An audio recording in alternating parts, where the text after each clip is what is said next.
जयतु शासनम् जैनं जयतु शासनम्।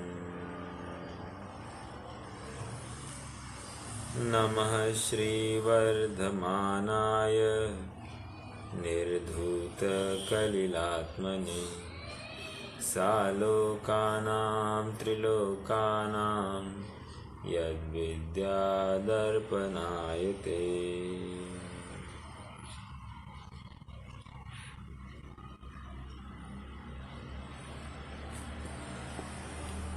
दूसरी भी लेकर आना।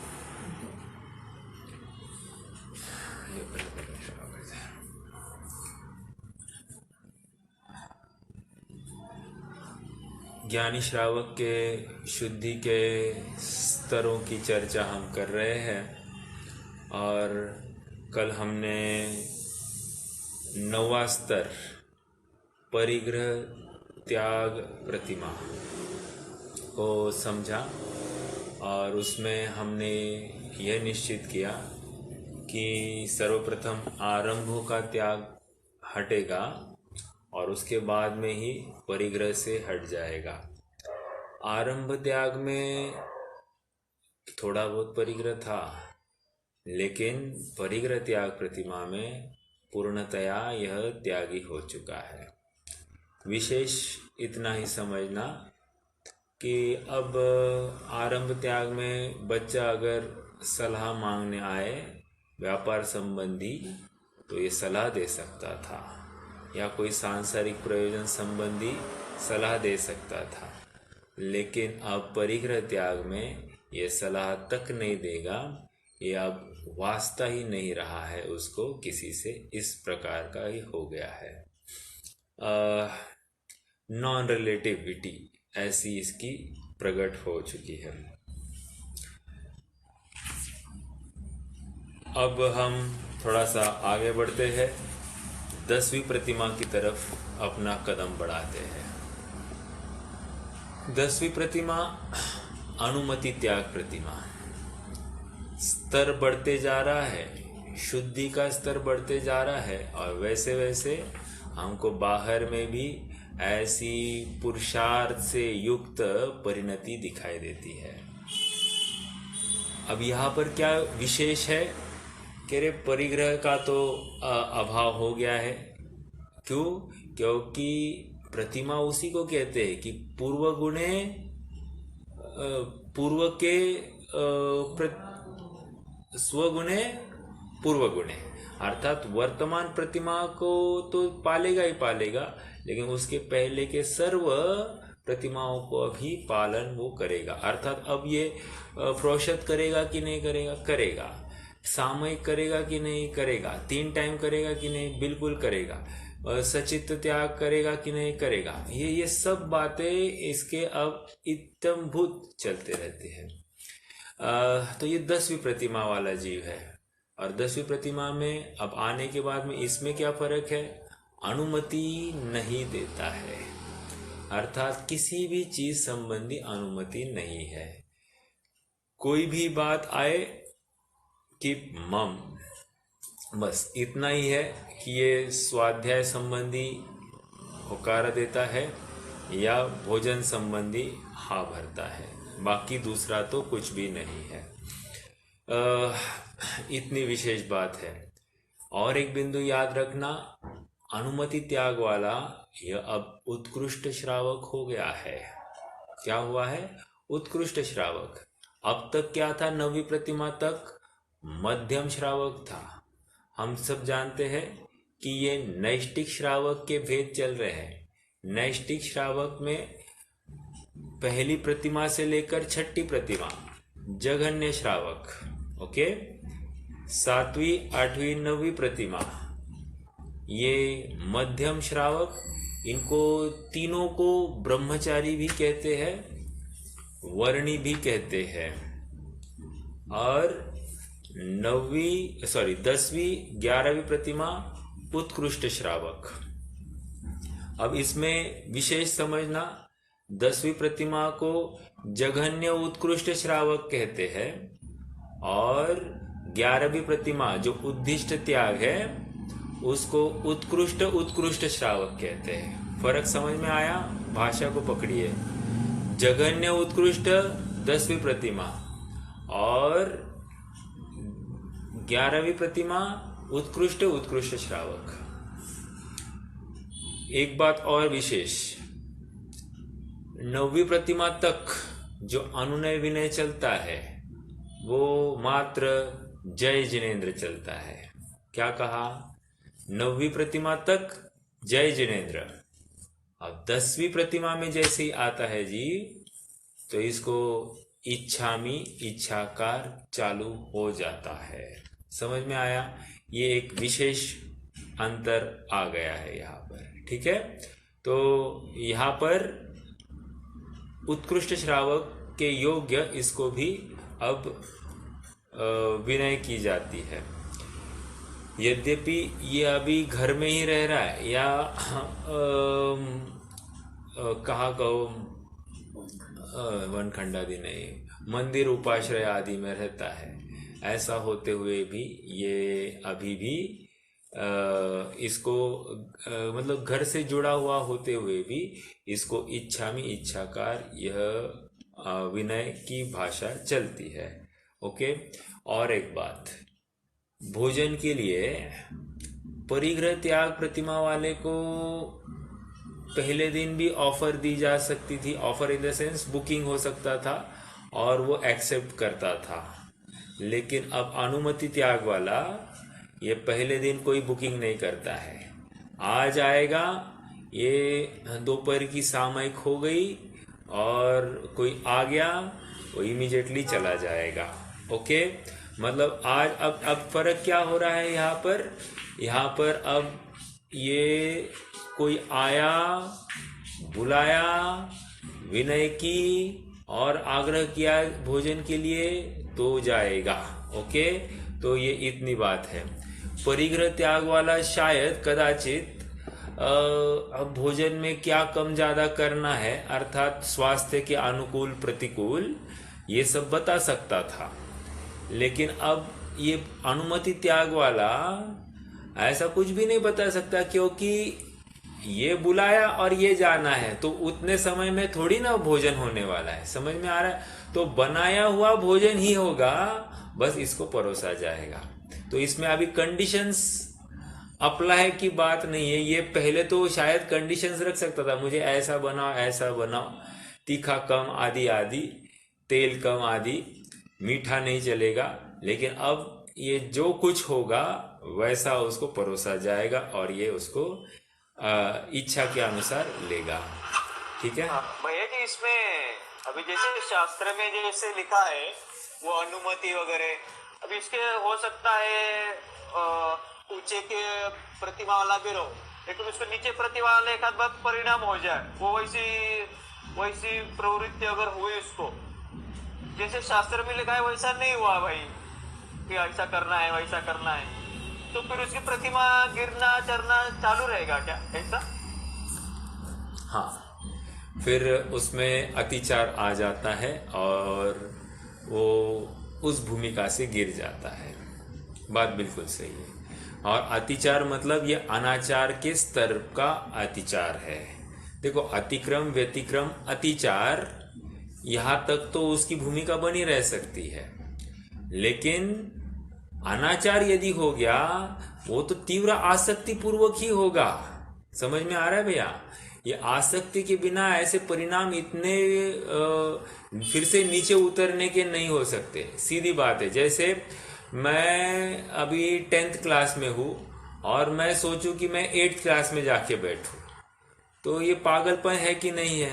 मतलब हमको थोड़ा सा विवेक की कमी दिखाई देती है कि नहीं? जो ऑलरेडी ऊपर आ गया है, 8वीं पार करके आया है, फिर से 8वीं क्यों देना चाहेगा? नहीं देना चाहेगा। उसी प्रकार ये भी ऊपर आया हुआ जीव है, इसको नीचे की कोई भूमिका ललचाएगी नहीं, उसको ऐसा उसमें ऐसी इंटरेस्टिंग बात नहीं लगेगी या खेद नहीं बरतेगा कि अरे अब मेरे पास 1 रुपया नहीं है, अरे अब मैं कुछ खाने के लिए भी अभी मैं सब पराधीन हो गया हूँ। ऐसा बिल्कुल नहीं होगा। देखो, आप नोटिस कर रहे हैं, इसलिए आपको ये प्रश्न आया है कि अरे नीचे थोड़ी अनुकूलता थी और ठीक था, अब यहाँ पर बहुत ही प्रतिकूलता भाषित हो रही है, बिल्कुल भी हाथ में कुछ नहीं है और एकदम पराधीन सा दिखने लग गया है जीव आपको। और बिल्कुल ऐसा ही है, पराधीन सा दिखाई देता है।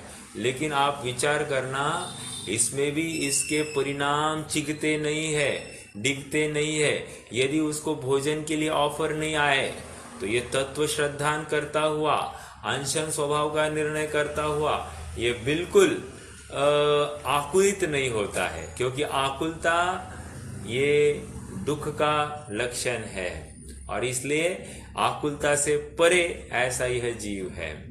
तो ये 10वीं प्रतिमा की बात चल रही है, आगे बढ़ते हैं। तो भैया, हाँ बोलिए ना। हाँ, ये अनुमति जो होगी वो लौकिक कार्य संबंधी की होगी ना?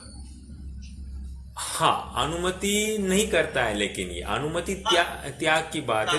तो लौकिक कार्य संबंधी है और पारलौकिक कार्य में क्या है, एक तो स्वाध्याय करना है तो उसको हाँ कर सकता है, या फिर जैसे भोजन के लिए बुलाया तो उस समय अनुमति दे दी, ये हो सकता है। तो इतनी ही बातें है, बाकी तो कुछ नहीं बचती है बात, है ना। और एक शंका थी, ये फिर अनुमति और अनुमोदना जैसे ये हाँ, देखिए अनुमोदना, अभी जैसे कोई धर्म मार्ग में आगे बढ़ रहा है तो उसको अनुमोदन कर सकता है, लेकिन कोई सांसारिक प्रयोजन में प्रवृत्ति करता हुआ वहां आगे बढ़ रहा है और खूब यश कमा रहा है तो उसकी अनुमोदना नहीं होगी। मतलब मान लीजिए उसका ही लड़का राजा पद तक पहुंच जाए, एग्जाम्पल के लिए राजा हो जाए, मतलब आगे बढ़ते बढ़ते वो कोई या उसके ग्राम का मुखिया बन जाए आदि, मतलब प्रतिष्ठित पद को प्राप्त हो जाए, तो अब उस लड़के की अनुमोदना नहीं करेगा। ओके, यहाँ तक समझना कि घर वालों में अब कोई किसी का देह विलय हो जाए, मतलब कम ज्यादा हो जाए, तो उसको लेकर इस जीव को सूतक पातक नहीं लगता है। अर्थात इसके मरण को लेकर भी घर वालों को सूतक पातक नहीं लगेगा, और घर वालों में से कोई प्लस माइनस हो जाए तो भी इसको सूतक पातक नहीं लगता है। इतना विरक्त और अलिप्त ये जीव हो गया है। मतलब यहाँ पर आप विचार करना, अपने घर के सदस्य, अपना ही परिवार अपने सामने पलता हुआ दिखाई देने पर उसमें भी कुछ हीनादिकता होते हुए भी उसमें इसको कुछ भी फर्क नहीं, मतलब ये बिल्कुल उनसे व्यवहार जो है ऐसा अजनबी जैसा व्यवहार होता है। समझ में आया? आप मतलब इमेजिन कीजिए ना, ऐसी कैसी एक सिचुएशन होगी कि मैं मेरे ही घर में रह रहा हूं और मान लीजिए वो घर मैंने ही बांधा है और बांधे हुए घर में मेरे अपने सब सगे वहां पर जो पूर्व गृहस्थ आश्रम के, तो ये सब अपने यहाँ पर है जिनको मैंने पाला पोसा है, जिनको मैंने मार्गदर्शन किया है। अब इनके प्रति मेरा एकदम अलिप्तता का संबंध जैसे कुछ भी नहीं है, ऐसा ये मेरे सामने प्रतीत होंगे। तो कितना आसक्ति उनसे हट गई है, ये हम थोड़ा सा एक विकल्प के स्तर पर विचार कर सकते हैं। और एक था ये जो प्रतिमा जो है, हाँ, ये स्वयं ने ग्रहण करनी चाहिए या किसी आचार्य मुनिराज के पास जाके, हाँ जी, संकल्प करना चाहिए? देखो ऐसा है कि यदि यथा योग्य त्यागी हो तो उनके सामने जाकर करे तो अच्छा है, नहीं कोई हो तो हम जिन प्रतिमा के सामने अपना ये कर सकते हैं। यहाँ तक कि प्रतिमा में तो जैसे कल बताई थी बात कि पंचों के सामने भी, या अपने बच्चे को बुलाकर मैं परिग्रह त्याग कर रहा हूं, ऐसा उन पंचों के सामने वो बताता है, तो वो पंचों के सामने भी ऐसा डिक्लेयर कर देता है, कोई प्रॉब्लम नहीं है वैसे। ठीक है, हाँ जी। अब देखिए, ये अब आपको क्या लगता है कि ये अब मुनि अवस्था को प्राप्त होने वाला है, तो अब इसके भोजन कितने बार करेगा दिन में? वैसे अब तक ये 2 बार कर सकता था, अब अनुमति त्याग से ये 1 बार भोजन करेगा। अब देखो, और टाइटनिंग हो रही है विषयों की। क्यों? ये अब थोड़े ही दिन में ये मुनि बनने वाले हैं, तो ये पूरी प्रैक्टिस, उसकी दृष्टि पूरी मुनि अवस्था की तरफ है, इसलिए इसको भोजन का कुछ भी ऐसा आसक्ति नहीं पड़ी है, तो ये 1 बार ही भोजन करता है। देखो, अब थोड़ा सा और विचार करें। 11वीं प्रतिमा जो है ना, 11वीं प्रतिमा है उद्दिष्ट त्याग प्रतिमा। उद्दिष्ट त्याग प्रतिमा में जो जीव है वो वन विचरू है, ओके, और वे मुद्रा लेकर, आहार की मुद्रा लेकर चल सकते हैं। कौन? 11वीं प्रतिमा वाला जीव। तो लोगों को भी समझ में आएगा, अरे ये ऐलक जी है, ये आहार के लिए निकले हैं, ओके, आहार विधि के लिए निकले हैं। लेकिन ये जो जीव है ना 10वीं प्रतिमा वाला, ये ऐसी कोई भी मुद्रा नहीं कर सकता है, यहाँ तक कि ऐसा एकदम आकुल चित्त या करुण मुद्रा करके लोगों को ये भाषित नहीं करा सकता है कि मैंने भोजन नहीं किया है, ओके, ऐसा कोई भी संकेत वो नहीं करेगा। समझ में आ रहा है? मान लीजिए प्रोषद उपवास, इसके प्रोषद संबंधी इसके उपवास हुए हैं, मान लीजिए 2 दिन उत्कृष्ट उपवास हुआ है।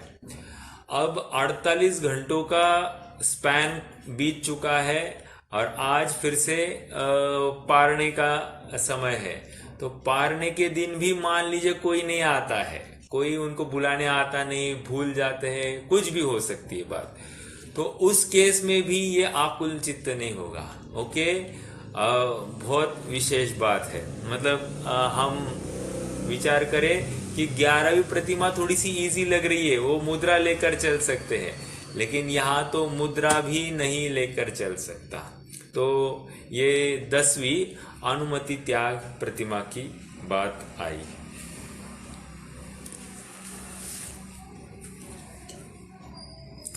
हाँ, चलिए इसकी एक बार अपन श्लोक पढ़ते हैं।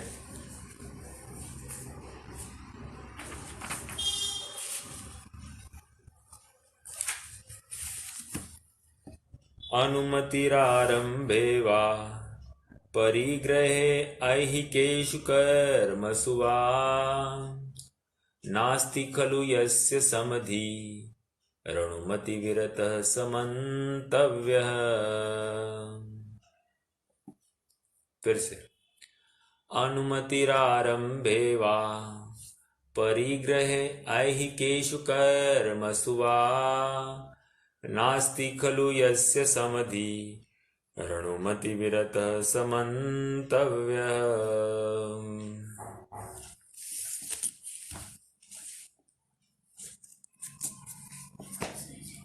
ओ, ये नहीं लाया मैंने। क्या है? गुणस्थान, ये बनारसीदास। ये अपना बनारसीदास जी का भी जो छंद है वो पढ़ना बाकी है, करते, पहले इसकी चर्चा करेंगे फिर उसमें भी देखेंगे। अनुमति आरंभे परिग्रहे ऐहिकेषु कर्मसु वा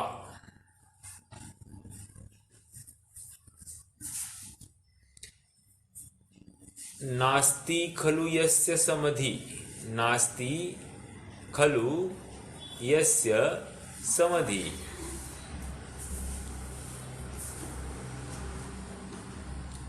अनुमति विरतः समन्तव्य।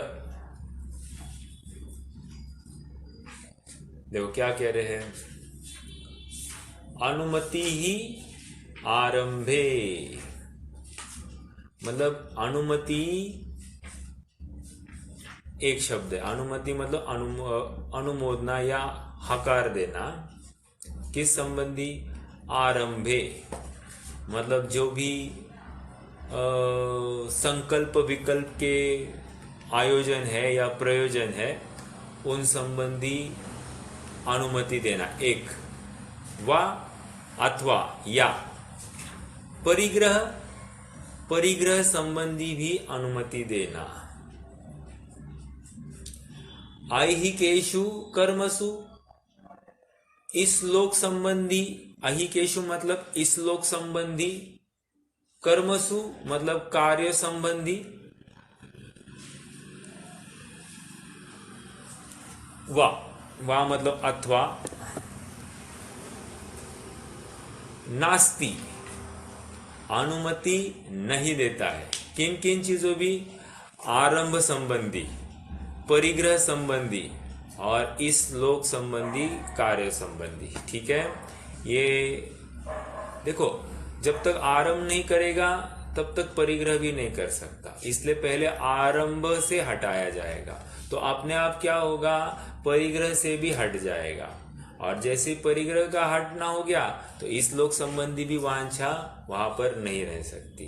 तो नास्ति खलु सचमुच, यस्य समधि अनुमति विरतः स मंतव्य। वह समधि मतलब समान बुद्धि का धारक, श्रावक, अनुमति विरति त्याग, अनुमति विरत मतलब अनुमति त्याग, प्रतिमाधारी, मंतव्य मानना चाहिए। ओके, तो क्या हुआ? खलु मतलब सचमुच, निश्चय से, आरंभे कृषि आदि आरंभ में, अथवा परिग्रहों में, अथवा इस लोक संबंधी कार्यों में जिसकी अनुमोदना नहीं है, वही समान बुद्धि का धारक, श्रावक, अनुमति त्याग, प्रतिमाधारी मानना चाहिए।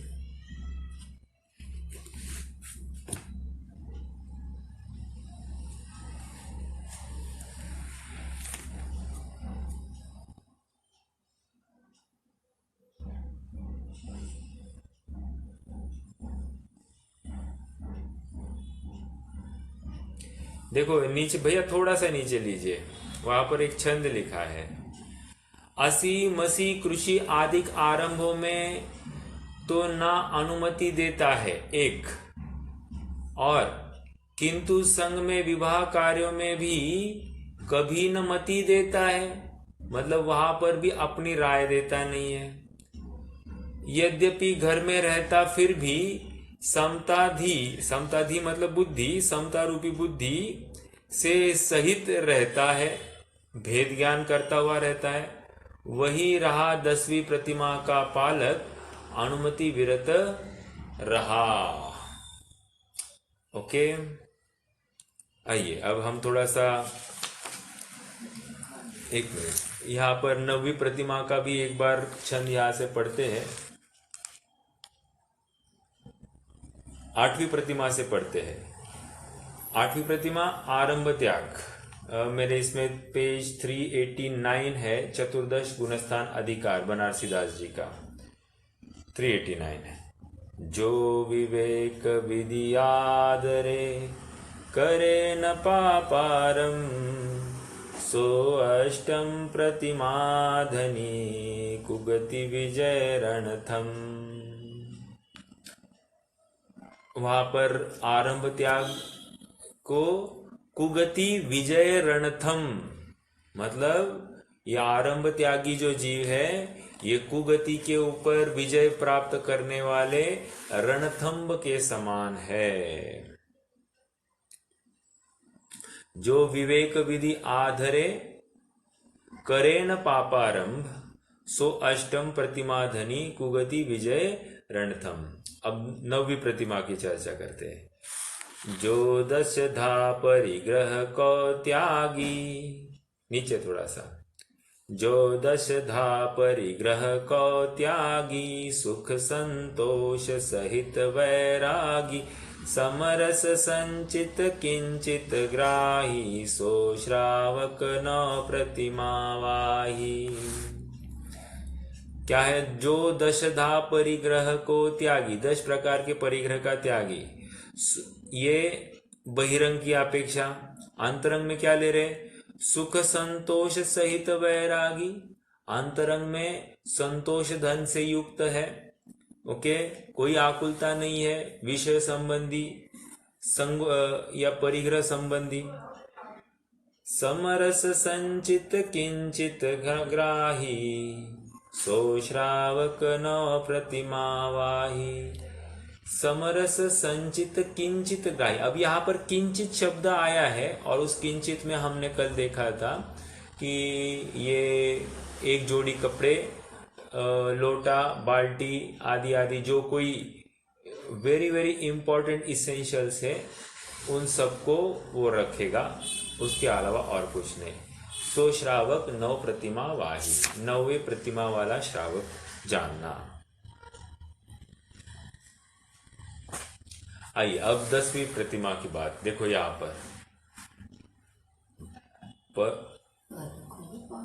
पर को पापारंभ को, जो न देई उपदेश, सो 10वीं प्रतिमा सहित श्रावक विगत कलेश।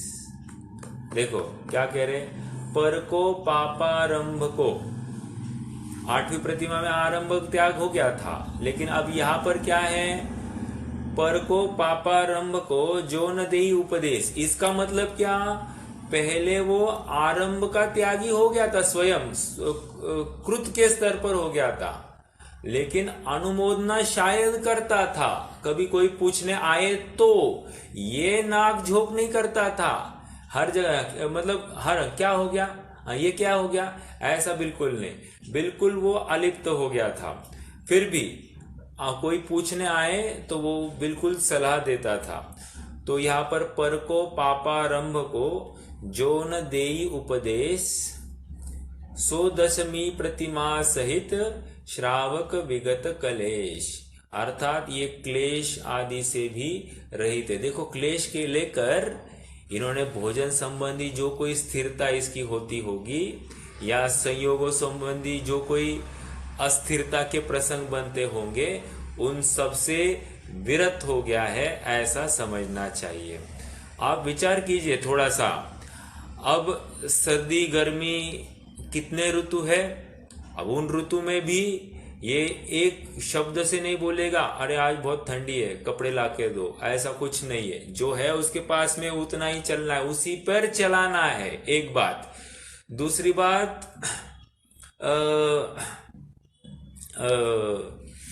जितने भी बातें होगी खान पान संबंधी, या रोग हो गया है कोई, या शारीरिक पीड़ा है, वेदना है, दांत दर्द है, सर दर्द है, या अब इसको सहना है। ऐसा नहीं है कि आज चलो भाई डॉक्टर, आज घुटना दुख रहा है, अरे चलो भाई डॉक्टर को दिखा तो दूं क्या हो रहा है। अरे बिल्कुल नहीं। सर दर्द हो रहा है, हाथ में दर्द हो रहा है, कुछ मूवमेंट नहीं हो रही है, कुछ नहीं, ये तो अब कंप्लेंट तक नहीं करेगा। कोई पूछेगा और उसको कोई पूछने आएगा मैंने साता है या असाता है समझ में आ रहा है, और आएगा तो ये जवाब भी नहीं देगा। क्यों? क्योंकि मैं उसको साता कहूँ या असाता कहूँ, इसको लेकर ना वो मेरे लिए कार्यकारी है, और मैं उसको कहकर शरीर संबंधी वार्ता क्यों करूंगा? अपध्यान हो जाएगा। अपध्यान मतलब पर के संबंधी चर्चा करना, ये अपध्यान हो गया। या तो स्व की चर्चा करनी है, स्व मुख्य है, और इसलिए उसको पर का कोई विकल्प भी नहीं सताता है। समझ में आ रहा है? तो ये इतना दृढ़ हो गया है, इसको ऐसा नहीं लगेगा अरे कैसे लोग ये इतना भी देखते नहीं कि इसको शरीर की पीड़ा है, कुछ है, उसको लेकर क्लेश नहीं करता है। ये समझ में आ रहा है क्या? मतलब आप इसकी व्यापकता देखो। यहाँ पर घर में रहकर बट नेचुरल ऐसा एक्सपेक्टेशन हो जाती है कि लोगों ने हमारा ख्याल रखना चाहिए। ओके, जैसे थोड़ा सा बड़ा होता जाता है जीव, तो अपने आप छोटों से, अपने आश्रित घर के कुटुंबियों से यह अपेक्षा रखता है कि ये मेरे बारे में सुने, सोचे, पूछे, कुछ कम ज्यादा है मेरी वो देखे, मेरी व्यवस्था करे, ये बिल्कुल एक्सपेक्ट कर रहा है। अब और यहां पर देखिए, यहां पर कह रहे बिल्कुल एक्सपेक्ट नहीं कर रहा है। एक्सपेक्ट करे तो पाप। निष्कर्ष क्या है? देखो, हमारा जीवन उस स्तर पर जाएगा तब ऐसा होगा, ये बात नहीं समझनी है। हम वर्तमान में ऐसा अभ्यास करें कि हमारे अनुकूल कोई चल नहीं रहा है, हमको कोई निग्लेक्ट कर रहा है, तो हम ऐसा नहीं माने कि हमारा यहाँ पर कोई स्थान नहीं है। कह रहे बहुत अच्छी बात है, किसी को हमारे में आसक्ति नहीं है, अपने पुण्य का उदय समझना और भेद ज्ञान करते हुए आगे बढ़ने का अवसर आ गया है। और हम इससे विपरीत ऐसा चाहते हैं कि कोई हमारी पूछताछ करे, हमारे बारे में हमको थोड़ी सी अहमियत दे। ये सब यूजलेस है, मोक्ष मार्ग में कार्यकारी नहीं है। समझ में आया? तो जिसको हम वर्तमान में पाप का उदय कहते, असाता का उदय कहते, ज्ञानी के लिए एक उत्कृष्ट अवसर है और उसमें लेकर वो बिल्कुल क्लेश नहीं करता है।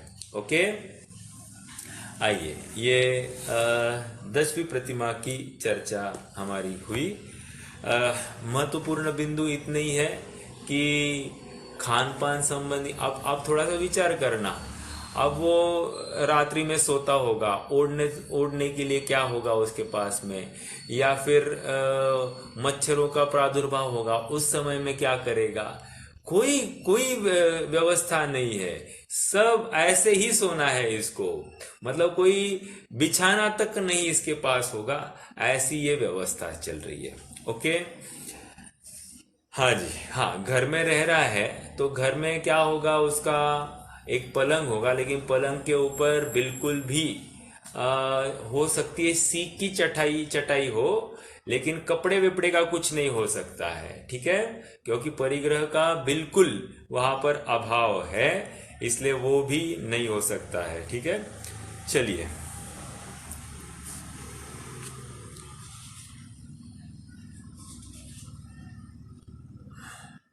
अपन थोड़ा सा यहां से पढ़ते हैं। पेज नंबर मेरे पास में जो प्रभाचंद्र की टीका है उसमें से थोड़ा सा पढ़ता हूं। आरंभ त्याग प्रतिमा में नई कमाई का त्याग करता है। 8वीं प्रतिमा की बात करें, ये मैं भावार्थ पढ़ रहा हूं। आरंभ त्याग प्रतिमा में नई कमाई का त्याग करता है। परिग्रह त्याग प्रतिमा में परिग्रह के स्वामित्व से निवृत्त होता है। स्वामित्व से निवृत्त मतलब पहले वो स्वामी था, उसके नाम पर रजिस्ट्री में उसका नाम था प्रॉपर्टी के आदि के ऊपर, लेकिन अब क्या है, अब उसका स्वामित्व भी छूट गया है परिग्रह त्याग प्रतिमा में। और अनुमति त्याग प्रतिमा में परिग्रह संबंधी किसी प्रकार की अनुमति भी नहीं देता है कि भाई तुम ऐसे व्यापार करो, आदि आदि नहीं देता है।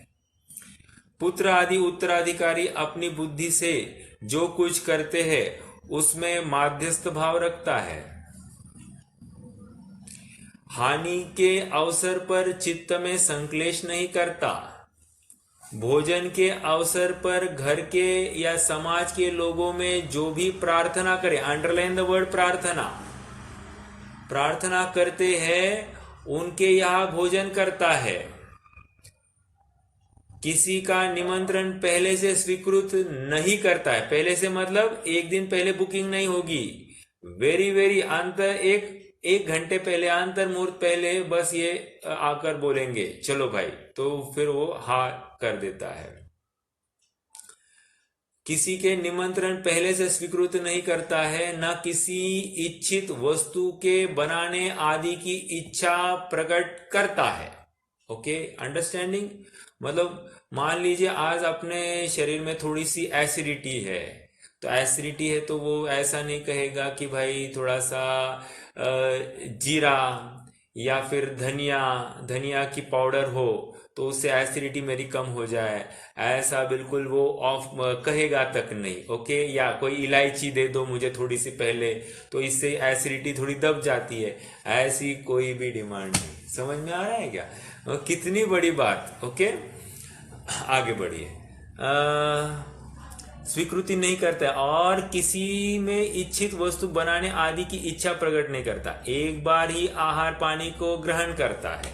वेरी इंपॉर्टेंट, मैंने आहार ही कहा था, यहां पर पानी भी समझना। देखो, मतलब आहार पानी को एक ही बार ग्रहण करता है।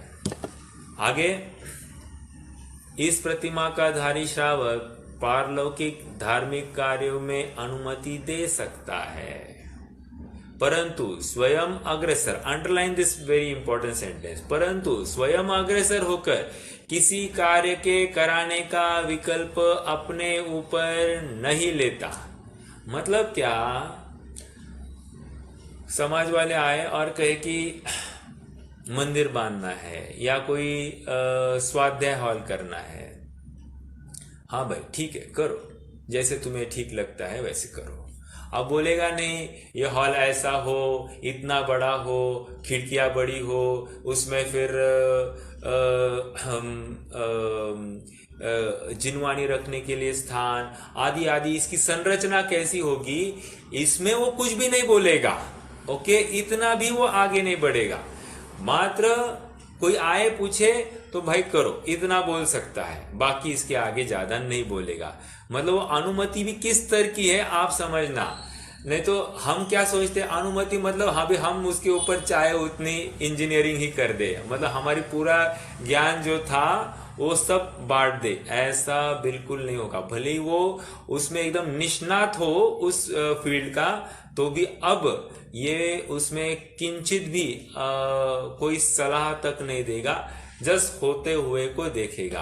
अब वो देखेगा कि अरे इसमें थोड़ा बांध काम में कुछ कम ज्यादा है, तो भी कुछ भी उसमें इशारा तक नहीं करेगा कि ये कम है ये ज्यादा है। समझ में आ रहा है? देखो, बहुत बार प्रसंग होते हैं जिसमें हमारा बहुत प्रभुत्व होता है, तो हम इमीडिएटली उस चीज में कोई कमी फटाफट निकालते हैं।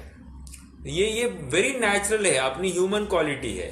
तो कह रहे अब इसको विकल्प तक नहीं सताएगा, अर्थात ये अपनी इसकी आत्मदृष्टि कितनी बढ़ गई है ये उसका परिचायक है। और हम ये कमी निकालते हैं, इसका मतलब हमारी अभी तक आत्मा से कितनी दूरी है ये उसका परिचायक है। समझ में आया?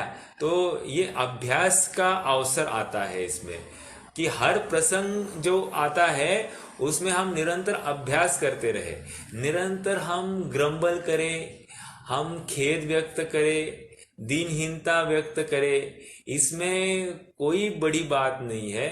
हमने तो स्वयं को पूर्णानंद भगवान आत्मा देखा ही नहीं है, ये उसका परिचायक है। ठीक है, चलिए अब 11वीं प्रतिमा की तरफ बढ़ते हैं। आज थोड़ी सी चर्चा करेंगे, फिर आगे अपने को इसमें और 1-2-3 सेशंस हो सकते हैं 11वीं प्रतिमा के। करते हैं चर्चा चालू। 11वीं प्रतिमा जैसे मैंने बताया, ये उत्कृष्ट श्रावक कहलाता है। 10वीं प्रतिमा और इसमें क्या फर्क है, ये गृहस्थ त्यागी हो गया है। 2 मतलब गृहस्थ पने का भी त्याग हो गया है। ओके, तीसरी बात, इसके पास परिग्रह के नाम पर एक लंगोट है और एक पात्र है, और आप मान लीजिए एक खंड वस्त्र भी हो सकता है। अगर स्त्री है तो वो आर्जिका, उसके पास 8 मीटर की या 16 हाथ प्रमाण एक साड़ी होती है, सफेद साड़ी। तो इतना उस आर्जिका का है। तो ये एक बात हो गई। दूसरी बात, यहाँ पर अभी हमको एक महत्वपूर्ण बिंदु देखना है कि ये रहते कहाँ है। तो ये वन में ही विचरण करते हैं। कैसे समझा? देखो, हम श्लोक को ही पढ़ते हैं। गृहतो मुनिवन मित्वा गुरूपकंठे व्रतानि परिगृह्य भैक्षाशनस्तपस्यनु नुत्कृष्टश्चे चेलखंडधरा। फिर से, गृहतो मुनिवन मित्वा गुरूपकंठे व्रतानि परिगृह्य भैक्षाशनस्तपस्यन् उत्कृष्टश्च चेलखंडधरा। देखो, तो यहाँ पर इतनी बात क्यों कही? गृहतो मुनिवन मित्वा, मुनियों के वन को जाकर, मतलब मुनियों के पास वन में जाकर, गुरूपकंठे, गुरु के पास, व्रतानी 11वीं प्रतिमा को, परिगृह्य ग्रहण करता है। मतलब ये वेरी इंपॉर्टेंट वर्ड, वनमित्वा, मतलब वन में जाकर वो ग्रहण करता है। ऐसा नहीं कहा कि किसी मंदिर में जाकर, ऐसी नहीं कहा। ओके, उसने डायरेक्टली यहां पर वन को बताया है। तो समझने की बात, मुनि भी वन में रहते हैं और ये भी गृहस्थ त्यागी होकर वन की तरफ ही बढ़ता है। ओके, तो ये एक बात। दूसरी बात, ये इनको उत्कृष्ट श्रावक ऐसी संज्ञा दी जा रही है। एक बहुत बड़ा प्रश्न खड़ा हो रहा है कि 11वीं प्रतिमाधारी एक स्त्री है, आर्जिका माता जी, और 11वीं प्रतिमाधारी एक ऐलक जी है। ओके, तो अब दोनों में सुपीरियर कौन है, ये एक प्रश्न आउटस्टैंडिंग है। ठीक है, तो इसका एक विचार हमको करना है। सबसे पहले अपन थोड़ा सा आधार देखेंगे और उस आधार के स्तर पर अपन विचार करेंगे कि कौन उत्कृष्ट है।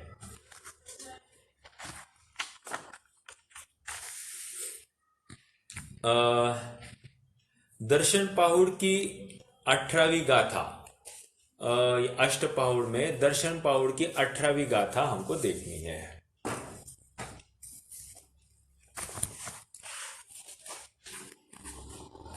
Page number 25। एगम जिनस्सरुवम विदियम उक्किट्ठ सावयानम तू। आप मेरे शब्दों को पकड़ना है। एगम जिनस्सरुवम मतलब क्या? एगम मतलब एक, पहला। कह रहे जिनस्स रूवम, जिनस्स मतलब मुनियों का रूप है। विदियम, विदियम मतलब दूसरा। उक्किट्ठ सावयानम तु, उत्कृष्ट श्रावक का है। ओके, दूसरा लिंग उत्कृष्ट श्रावक का है। तीसरा, अवरठियाण तय्यम, अवरठया, अवरस्थित अर्थात जघन्य पद में स्थित। अवरस्थित मतलब जघन्य पद में स्थित।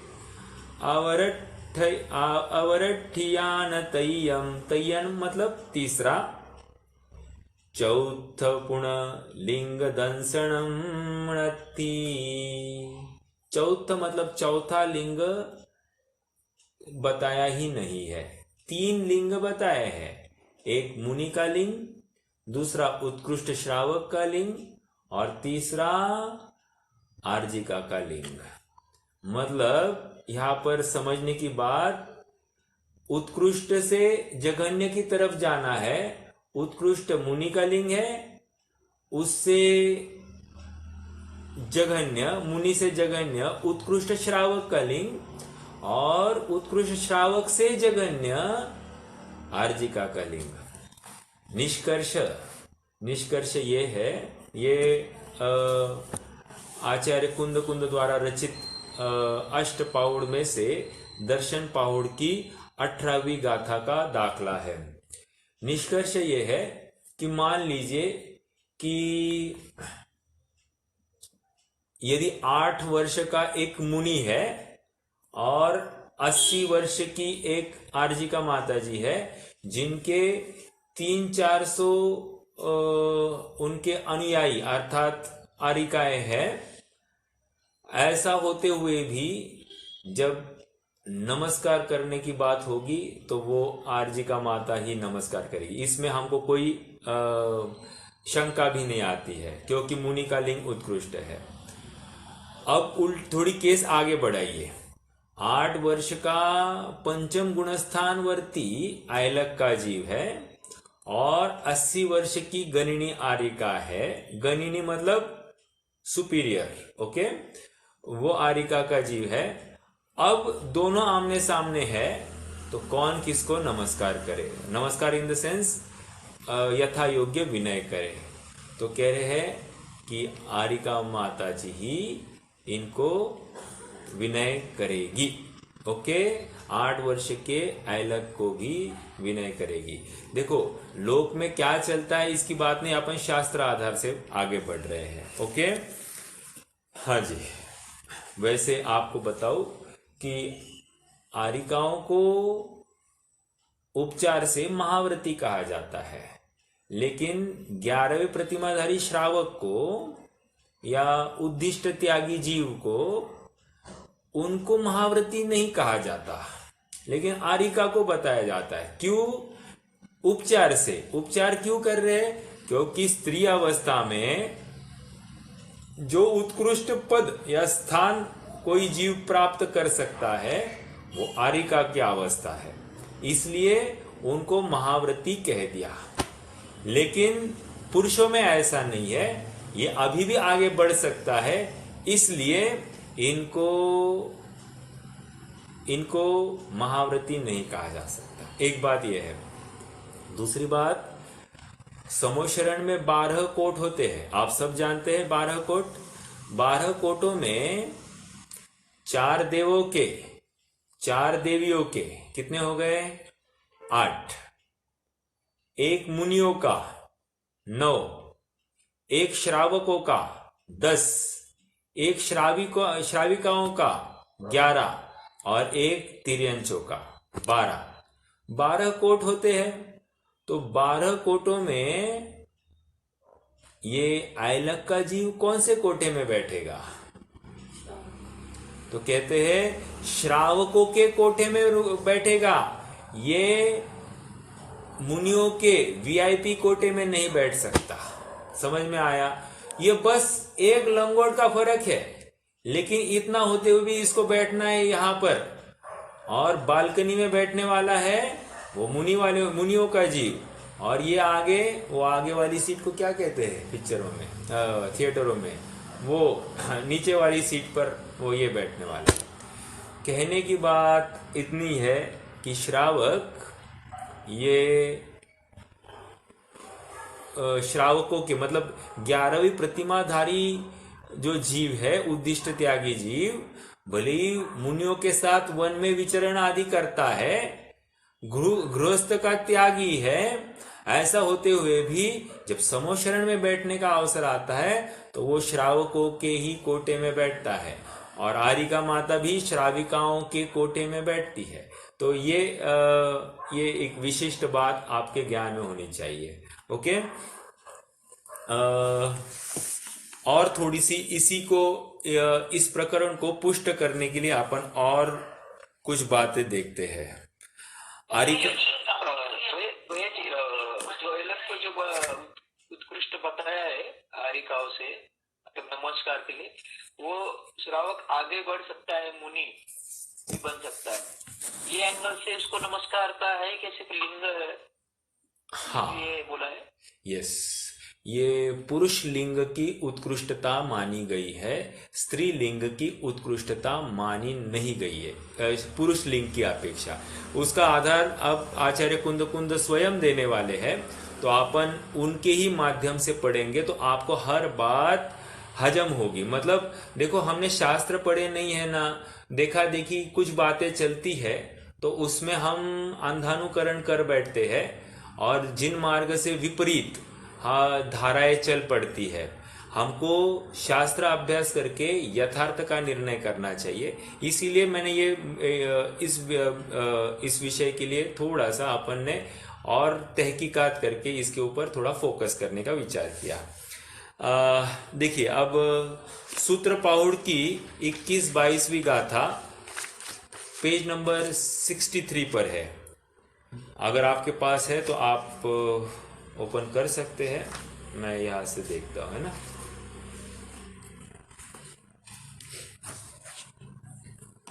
द्वियम च उत्तलिंगम उक्किट्ठम अवरसावयाणम च विकंभमे हि पत्ते समिधि भासे नमोनेन। यहां 2-3 बातें हैं, लेकिन हम वर्तमान प्रकरण क्या कर रहे हैं, लिंग कौन सा उत्कृष्ट है इसकी अपन तहकीकात कर रहे हैं। तो मैं उसी बिंदु के फोकस कर रहा हूं। द्वियम च उत्तलिंगम, द्वियम च मतलब दूसरा उत्कृष्ट लिंग बताया गया है। अवर सावयानम च, ओके, देखो द्वितीय लिंग अर्थात दूसरा भेष उत्कृष्ट श्रावक का, जो श्रावक जो गृहस्थ नहीं है उसका उत्कृष्ट श्रावक का कहा है। ओके, वह उत्कृष्ट श्रावक 11वीं प्रतिमा धारक है। वह भ्रमण करके भिक्षा द्वारा भोजन करे और पत्ते अर्थात पात्र में भोजन करे। अब मैं इसकी चर्चा आगे करूंगा, लेकिन दूसरा लिंग उत्कृष्ट श्रावक का है, ये और एक बार सिद्ध हो गई बात। अब देखो उसके इमीडिएट आगे की गाथा 22वीं गाथा, यहां पर तीसरा लिंग की चर्चा, लिंगम इत्थी न हवदी। ओके, लिंगम इत्थी न मतलब स्त्री के लिंग की चर्चा चल रही है। भुंजई पिंडम सुएय कालम्मी अज्जीय वि एक वत्था वर्णेन भुंजेदी। अज्जीय मतलब आर्जिका का लिंग। ओके, देखो स्त्रियों का लिंग इस प्रकार है, एक काल में भोजन करे, बार बार भोजन नहीं करे, आर्जिका भी हो तो एक वस्त्र धारण करे। अंडरलाइन द वर्ड, एक वस्त्र धारण करे, नॉट टू। ओके, एक वस्त्र धारण करे और भोजन करते समय भी वस्त्र के आवरण सहित करे, नग्न नहीं हो। ओके, तो ये और एक बात यहां पर आ गई, ये तीसरे लिंग की चर्चा। देखो अब 23वीं अगली ही गाथा पढ़नी है। नग्गो विमोक्ष मार्गो, मोक्ष मार्ग नग्नता में ही है, ये बात सिद्ध हो गई। इसका मतलब क्या हो गया, अनेक बातें यहां पर फलित हो रही है। मोक्ष मार्ग नग्नता में ही है, अर्थात वे ही उत्कृष्ट है, वे ही वंदन योग्य है। मुझे और एक बिंदु पर चर्चा करनी है। वंदना, नमस्कार, वंदामी ये एकार्थवाची है। इच्छामी इच्छाकार ये एकार्थवाची है। इच्छामी इच्छाकार और वंदामी वंदना, नमस्कार, नमोस्तु, इनमें क्या अंतर है ये भी हम देखेंगे। और किसको क्या होता है ये भी समझना है।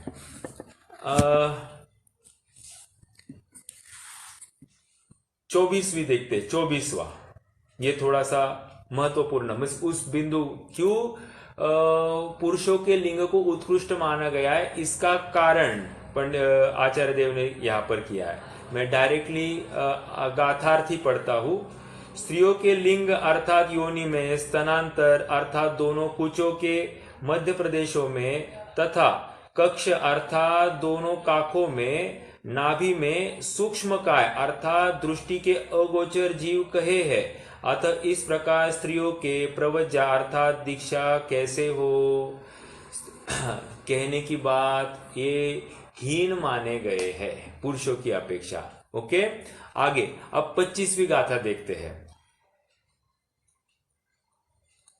उसका भी अर्थ पढ़ता हूं। स्त्रियों में जो स्त्री दर्शन अर्थात यथार्थ जिनमत की श्रद्धा से शुद्ध है वह भी मार्ग से संयुक्त कही गई है। जो घोर चरित्र तीव्र तपस्यादि आचरण से पाप रहित होती है इसलिए उसे पाप युक्त नहीं कहते हैं।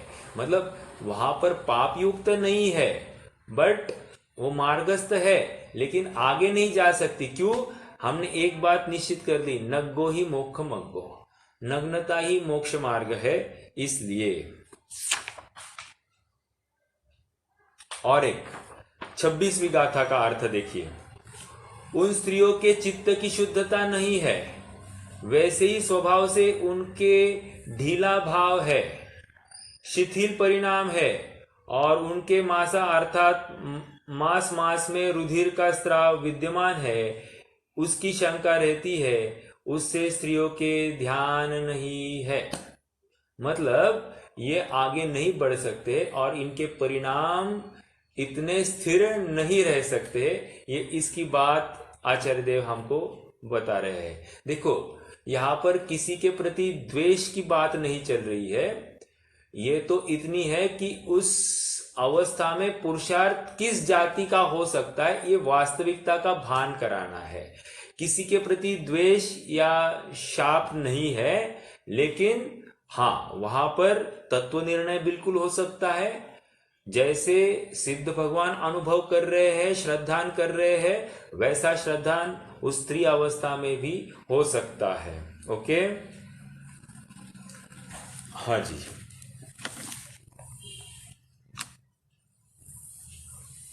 सूत्र पहुट पेज नंबर 56 पर आ जाइए भैया, 56 पर।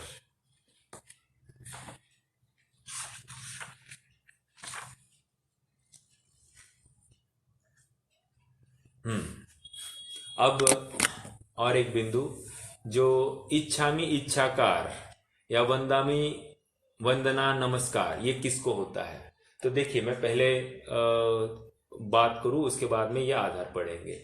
देखिए वंदामी वंदना ये नव देवताओं को होती है, सीधी बात है। नव देवता में जो जो आते हैं इन सबको नमन होता है, नमस्कार होता है, अष्टांग नमस्कार होता है। ओके, हमने देखा था कि 9वीं प्रतिमा तक तो क्या था? जय जिनेन्द्र था। और जैसे ही 10वीं प्रतिमा में आ गए तो इच्छाकार या इच्छामी हो जाता है। ओके, वो विनय उनको उस तरह, मतलब पंचांग नमस्कार होता है, 5 अंगों को झुकाकर नमस्कार होता है, अष्टांग नहीं होगा। तो ये इतना फर्क तो यहां पर पड़ जाता है 10वीं प्रतिमा और 11वीं प्रतिमा।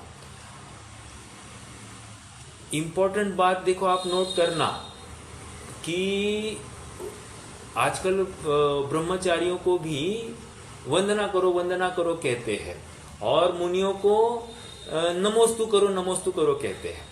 सो योग्य नहीं है, दोनों एक ही बात है, वंदना या नमस्कार एक ही है। देखो ना, नमस्कार हो सर्व अरहंतों को, नमस्कार हो सर्व सिद्धों को, नमस्कार हो सर्व आचार्यों को, नमस्कार हो सर्व उपाध्याय को, नमस्कार हो सर्व साधुओं को। नमस्कार है बराबर। तो इसलिए यदि कोई मुनियों को नमस्कार भी करे तो भी कोई हर्जा नहीं। नमोस्तु और नमस्कार एकार्थवाची है। नमोस्तु यह संस्कृत में है, शायद प्राकृत में है, और नमस्कार यह संस्कृत शब्द है या हिंदी शब्द है। मैं थोड़ा कंफ्यूज हूं, बट एकार्थवाची आप इतना समझना। वंदना और वंदामी, वंदामी यह प्राकृत है और वंदना यह संस्कृत में है। समझ में आया? तो ये वंदामी, वंदना, नमोस्तु, नमस्कार, ये एकार्थवाची है। ओके। जैसे प्रवचन सार के हमने मंगलाचरण में देखा, वंदामि वर्तन्ते अर्हन्ते मानुषे खेते। वहां पर भी वंदामीय वट्टन्ते मतलब मानुषी खेते, मतलब वहां पर हम विदेह क्षेत्र में जो विद्यमान विहरमान है, अर्थात विद्यमान अर्हंत विचरते हैं, उनको मेरा वंदामी, वंदामी मतलब ये प्राकृत अपेक्षा और संस्कृत अपेक्षा वंदना। ओके, तो वंदना, वंदामी एकार्थवाची है। और एक बात, ब्रह्मचारियों को जय जिनेन्द्र होगा। ब्रह्मचारियों को बिल्कुल यहाँ पर वंदना नहीं होती है, क्योंकि ये थोड़ा सा प्रचलन चल पड़ा है काफी जगह पर, ब्रह्मचारियों को वंदना करना और मुनियों को नमोस्तु करना। लेकिन वंदना और नमोस्तु एकार्थवाची है, ये हमारे ज्ञान में होना चाहिए। देखो, हम जिनवानी जब विराजमान करते हैं तो कैसे करते हैं? स्याद्वादनय षट द्रव्य गुण पर्याय और प्रमाण का, जड़ कर्म चेतन बंध का, अरु कर्म के अवसान का, कह कर रूप यथार्थ जग का जो किया उपकार है, उसके लिए जिनवाणी माँ को वंदना शत बार है। वंदना, वंदना आ रही है, वंदना, वंदामी, नमोस्तु, नमस्कार, ये सब एकार्थवाची। मैं तो इसके लिए ये सब बता रहा हूं। ओके, अब देखो, इच्छामी इच्छाकार के पात्र यहाँ पर उत्कृष्ट श्रावक को बताया गया है। ओके, जब श्रावक कहता हो तो श्राविका भी समझ लेना। गाथा नंबर 13 सूत्र पाहुड़। प्रश्न है भैया? हाँ भैया, ये वाहन त्याग 8वें प्रतिमा में ही हो जाता है ना? हाँ, आरंभ त्याग कह दिया तो वाहन त्याग भी वहां पर हो गया, बिल्कुल सही। और वाहन त्याग में इतना ही समझना नहीं, चप्पल जूता भी वो भी छूट जाता है। ओके, हालांकि ब्रह्मचर्य प्रतिमा में ही चप्पल छूट जाती है, बट यहां तो 100% छूट गई है, इसमें कोई विरोध नहीं। चलिए भैया जी, मुनिराजों को क्या बोला है भैया जी इसमें? जैसे पहले को वगैरह इच्छा में वगैरह बोला है, मुनिराजों को क्या बोला है? नमोस्तु, वंदामी, वंदना। अच्छा, ठीक है, नमन, ये जितने भी है, नमस्कार, ये सब बातें एकार्थवाची, ये मुनिराजों के लिए बताई गई है। मैं वही तो कह रहा हूं ना, 9 देवता में मुनिराज भी आ रहे हैं ना, तो उनको भी नमस्कार होगा इस प्रकार। ओके, वंदामी, वंदना, ये सब उनको हो सकती है। हाँ जी, देखिए अभी ये सूत्र पाउड़ की 13वीं गाथा है ना। अवशेषाजे लिंगो दंसणानेन सम्म संजुत्ता, चेलेनय परिगहिया ते भणिया इच्छनी जाय, चेलेनय परिगहिया ते भणिया इच्छनी जाय। अर्थ पढ़ेंगे, दिगंबर मुद्रा सिवाय जो अवशेष लिंगी भेष संयुक्त, अवशेष लिंगी मतलब उत्कृष्ट श्रावक और श्राविका, भेष संयुक्त और सम्यक्त्व सहित दर्शन ज्ञान संयुक्त है, तथा वस्त्र से परिगृहित है, वस्त्र धारण करते हैं, वे इच्छाकार करने योग्य है। दोनों को कह रहे इच्छाकार। कोई कोई कहता है कि श्रावकों को इच्छाकार करना और आरिका माता को इच्छामी करना। सो ऐसा नहीं है। इच्छामि इज प्राकृत और इच्छाकार इज संस्कृत, बस इतना फर्क है। तो ये देखो, हम शब्दम्लेच्छ हो जाते हैं और किसी एक पक्ष में ही अटक जाते। किसी ने कह दिया, हमने सुन लिया और चालू हो गई वो परंपरा। नहीं, हमको शास्त्रों को समझना पड़ेगा और उसके माध्यम से वैसा ही विनय करना पड़ेगा। देखो नीचे अर्थ भी पढ़ते हैं। जो सम्यक दर्शन ज्ञान संयुक्त है, उत्कृष्ट श्रावक का भेष धारण करते, एक वस्त्र मात्र परिग्रह रखते हैं, वे इच्छाकार करने योग्य है। इसलिए इच्छा में इस प्रकार कहते हैं। इसका अर्थ यह है कि मैं आपको इच्छु हूं, चाहता हूं, ऐसा इच्छामी शब्द का अर्थ है। इस प्रकार इच्छाकार करना जिन सूत्र में कहा है, मतलब मैं आपको चाहता हूं, मतलब इसके दो अर्थ निकलते हैं। एक तो मैं आपकी जैसी अवस्था को प्रकट करना चाहता हूं, एक आपको चाहता हूं मतलब आपको ऐसा नहीं करना, लेकिन यहां पर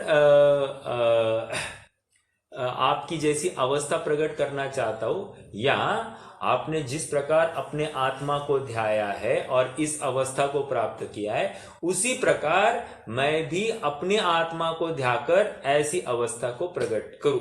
ये इच्छा में इच्छाकार का अर्थ है। समझ में आ रहा है? तो ये हमारे ज्ञान में होगी बात। अब हम स्खलित नहीं होंगे। ये बहुत महत्वपूर्ण है समझना। तो थोड़ा सा विशेष हम इसका और अभ्यास करें, विचार करें और फिर हम यथा योग्य प्रवृत्ति करेंगे। चलिए आज के लिए रुकते हैं, यथा योग्य क्रमशः बढ़ाएंगे। हाँ बोलिए भैया। तो ये 11वें प्रतिमा तक जो अनुभूति का काल है वो 6 महीने तक ही रहेगा ना? अच्छा, बहुत अच्छा प्रश्न है। देखिए गोमटसार कर्मकांड में कषाय वासना काल आया है। कषाय वासना काल, तो कौन से जीव का कषाय कितने काल तक मैक्सिमम रहती है, ये बात वहां पर प्रकरण चल रही है। कषाय वासना मतलब कषाय कितने काल तक मैक्सिमम रहेगी। तो कह दिया कि मिथ्या दृष्टि की अनंत काल से वो कषाय वासना चल रही है, तो उसका कोई ऐसा ये नहीं कि इतने काल बाद वो मिटेगी, ऐसा कुछ नहीं। चौथे गुणस्थान वर्ती जीव का कषाय वासना काल 15 दिन से 6 माह तक बताया गया है। कितना? 15 दिन से लेकर 6 माह तक, मतलब ये स्पैन है।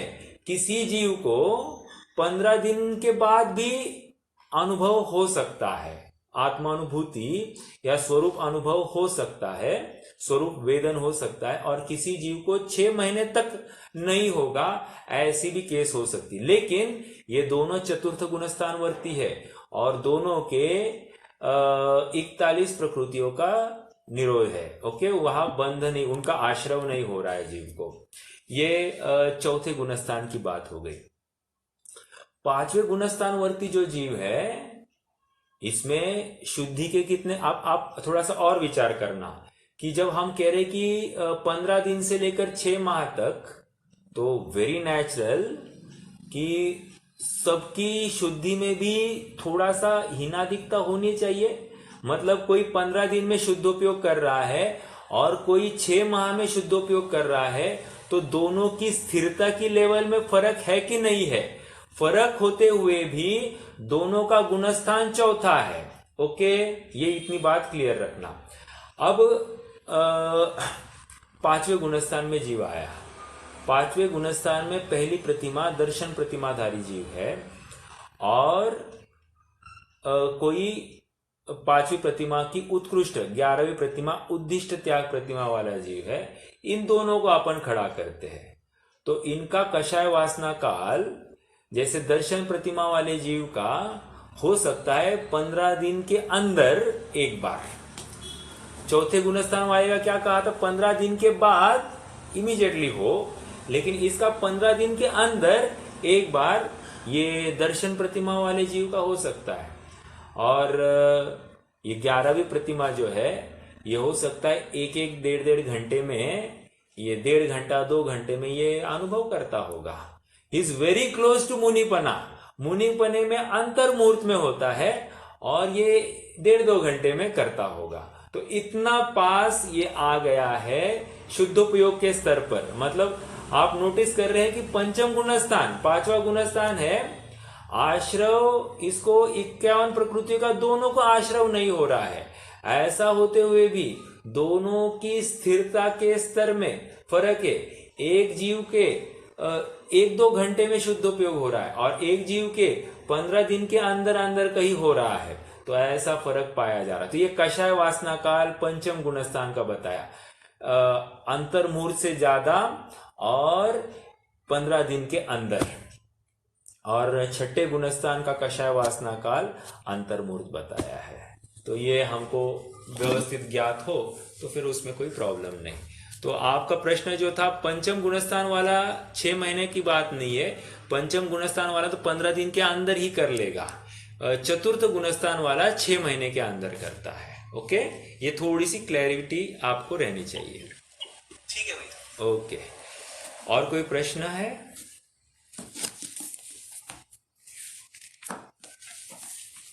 चलिए जिनवाणी स्तुति करेंगे। निज निधि निज में बताई, यह अनंत